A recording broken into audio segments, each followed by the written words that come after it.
अगर हम किसी से पूछें कि आपको मृत्यु के बाद कहाँ जाना है, स्वर्ग या नर्क में, तो सभी ऐसे ही बोलेंगे कि मुझे तो स्वर्ग में ही जाना है। तो क्या स्वर्ग में केवल वही लोग जाते हैं जो महान कर्म करते हैं? किस नर्क में वह लोग जाते हैं जिसके पास अनुयायी व्यवसाय होते हैं? अधिकतर लोगों का यही मानना है कि जिसने भी अच्छे कर्म किए हैं वह स्वर्ग में चला गया है और जिसने बुरा कर्म किया है वह सब नर्क में चला गया है। अगर आपको भी ऐसा लगता है तो ये कहानी स्वर्ग या नर्क मॉरल स्टोरी आपको जरूर पढ़नी चाहिए। ये कहानी है एक साधु और नर्तकी की। किस छोटे से गांव में साधु थे और उस साधु का काम गांव के लोगों को उपदेश देना था। उसी गांव में एक नर्तकी रहती थी। उसके काम के लोगों के सामने नाचकर गांव के लोगों का मन बहलाना था। एक दिन गांव में कुछ कुदरती आफत आ गई और ये साधु और नर्तकी दोनों उस कुदरती आपदा में मर गए। मृत्यु के बाद जब ये दोनों यमलोक की शरण में गए तब उसमें एक कर्मों और उसके पीछे की स्मृतियां के आधार पर दोनों को स्वर्ग या नर्क में ले जाने की बात हुई।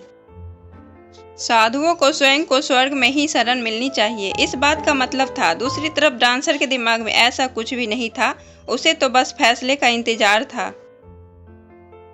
इसमें घोषणा की गई है कि नर्तकी को स्वर्ग दिया जाएगा और साधु को नर्क। इस जजमेंट को कहते हैं। साधु महाराज पर बहुत चिल्लाते हैं और उनके क्रोधित सितारे मॉस्को है। ये क्या जस्टिस है महाराज, मैंने अपनी सारी जिंदगी लोगों को उपदेश दिया, मैं जिंदगी दी और मेरे भाग में नर्क। जबकि ये नर्तकी जीवन भर लोगों को रिझाने के लिए नाचती रही और इसे स्वर्ग दिया जा रहा है। ऐसा क्यों, मेरे साथ ये अन्याय क्यों? महाराज ने साधु को शांति से उतरते हुए कहा, ये नर्तकी अपना पेट भरने के लिए नाचती थी।